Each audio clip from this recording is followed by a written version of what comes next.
नमस्कार दोस्तों। देखिए, आज हम चौहान वंश की स्थापना के संदर्भ में अध्ययन कर लेते हैं कि चौहान वंश की स्थापना कब हुई और किसने की।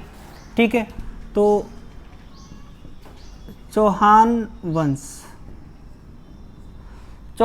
के बारे में बात करते हैं। तो देखिए, सर्वप्रथम यहाँ एक जगह है शाकंभरी या सपादलक्ष। ठीक है, इसी का नाम क्या है? सांभर। इस झील के चारों ओर चौहान वंश के लोग रहते। चौहान वंश की स्थापना 551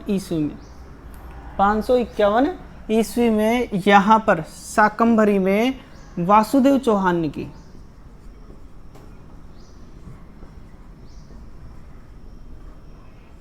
ठीक है, और ध्यान रखिए, चौहान शाकंभरी के चौहानों की जो कुल देवी है वो है शाकंभरी माता। ठीक है, अब 551 यानी सबसे पुरानी हो गई। तो जब हमारे घर में सबसे बड़ी होती है तो उसे बोलते हैं जैसे नानी, तो इसको बोलते हैं भाई तीर्थों की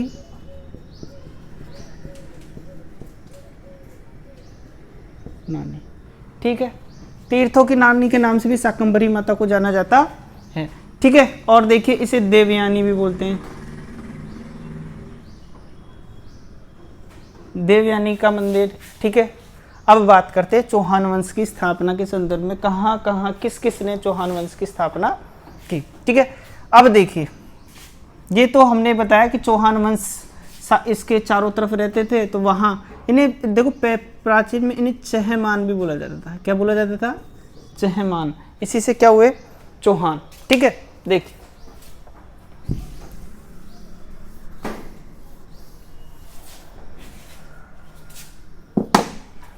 अब बनाते हैं राजस्थान का नक्शा।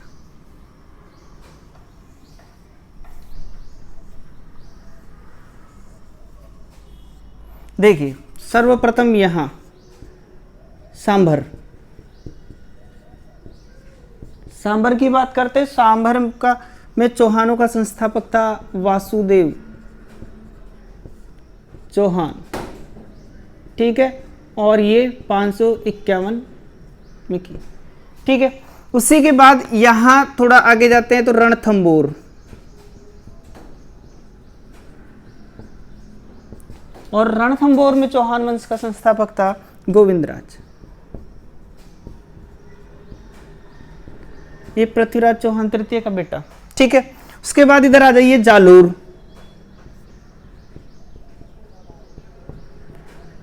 जालोर में चौहानों का संस्थापक था कीर्तिपाल।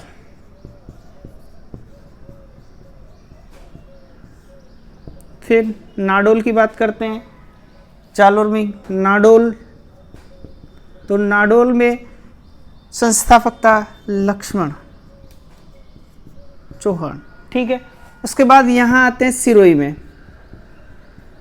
तो सिरोही में चौहानों का संस्थापक था लुम्बा। कौन था? लुम्बा। ठीक है, देखिए सांभर के चौहान वासुदेव चौहान ने 551 में। ठीक है, रणथंबोर में गोविंदराज ने। ठीक है, रणथंबोर में किसने? गोविंदराज ने। जालोर में कीर्तिपाल ने। ठीक है, नाडोल में लक्ष्मण और सिरोही में लुम्बा ने। ठीक है, ये तो हो गए स्थान और उनके संस्थापक। चौहान वंश की स्थापना यहाँ जैसे कीर्तिपाल आ गया, लक्ष्मण, लुम्बा, गोविंदराज और वासुदेव चौहान, इन्होंने की। अब बात करते हैं चौहानों के उत्पत्ति के संदर्भ में चर्चा कर लेते हैं। चौहानों की उत्पत्ति। तो देखिए, उत्पत्ति के बारे में अनेक मत हैं। पृथ्वीराज रासो, और पृथ्वीराज रासो के रचयिता कौन थे? इन्हीं के मित्र चंद्रबरदाई, इनके राजकवि भी थे। चंद्रबरदाई ने बताया, पृथ्वीराज रासो के अनुसार एक मत था कि ये अग्निकुंड से उत्पन्न हुए। किससे उत्पन्न हुए? अग्निकुंड से। ठीक है, ये कहते हैं कि आबू में पर्वत था, वहां पे वशिष्ठ ऋषि तपस्या करते थे और वशिष्ठ थी क्या करते थे, तपस्या करते थे, और जो राक्षस प्रवृत्ति के लोग उनके यज्ञ को भंग करते थे। तो इन्होंने यहाँ पे प्रतिहार,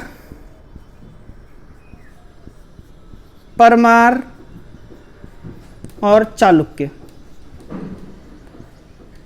ये अग्नि से उत्पन्न किए। जब इनसे नहीं रक्षा हो पाई तो फिर सबसे लास्ट में चौहान, सबसे प्रतापी शासक किने उत्पन्न किया, चौहानों को। ये पृथ्वीराज रासो में चंद्रबरदाई के द्वारा बताया गया कि परमार, प्रतिहार, परमार, चालुक्य और चौहान। अग्निकुंड, अब ध्यान रखना पृथ्वीराज रासो जो किताब थी, इनकी रचना थी, इसे पूरा चंद्रबरदाई के पुत्र जलहन ने किया था। इसे कंप्लीट किसने किया था, जलहन ने किया था। ठीक है, अब देखिए आगे की बात करते। अब इनका समर्थन कौन कौन करता है, इनका समर्थन कौन कौन करता है, तो देखो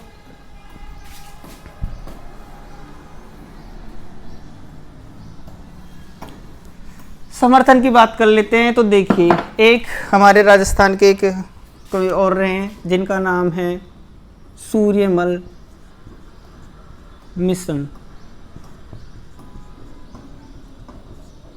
ये वीर सतसई में कहते हैं कि चौहान जो है भाई अग्निकुंड से ही उत्पन्न हुए। किससे उत्पन्न हुए, अग्निकुंड से। तो इनका समर्थन करने के लिए ये आगे एक जेम्स टॉड कहता है कि ये क्या थे, विदेशी थे। ये क्या थे, विदेशी थे, लेकिन बाद में स्वीकार भी करता है कि ये विदेशी तो थे, लेकिन इन्होंने इन ऋषियों की रक्षा के लिए अग्नि को साक्षी मानकर उनकी रक्षा की। तो इसने भी अप्रत्यक्ष रूप से किसका समर्थन किया कि चौहानों की उत्पत्ति किससे हुई, अग्नि कुंड से। इसके अलावा एक मत और है जिसके बारे में और हम चर्चा करते हैं। देखिए ये तो अग्नि कुंड के समर्थन करने के लिए सूर्यमल मिश्र है, चंद्रबरदाई का पृथ्वीराज रासो है, ठीक है, जेम्स टॉड आ गए। इसके बाद में एक शिलालेख और आता है जिसके बारे में हम चर्चा करते हैं, और वो है बिजोलिया शिलालेख। और बिजोलिया कहाँ पर है, बिजोलिया कहाँ पर है, भीलवाड़ा में। बिजोलिया शिलालेख के बारे में बात करते हैं। तो बिजोलिया शिलालेख में पता चला कि ये वत्स गोत्रीय क्या थे, ब्राह्मण थे। क्या थे, यानी ब्राह्मणों से संबंधित बात करता है कि ब्राह्मणों से इनकी उत्पत्ति हुई। तो बिजोलिया शिलालेख, कौन सा शिलालेख, बिजोलिया शिलालेख करता है कि वत्स गोत्रीय ब्राह्मण थे। ठीक है, इसके संदर्भ में हम आगे चलते हैं तो देखते हैं कि इसी से हमें वत्स गोत्रीय ब्राह्मण की जब बात आती है कि इस शिलालेख, किस शिलालेख के अनुसार या कौन से जगह चौहानों को ब्राह्मणों से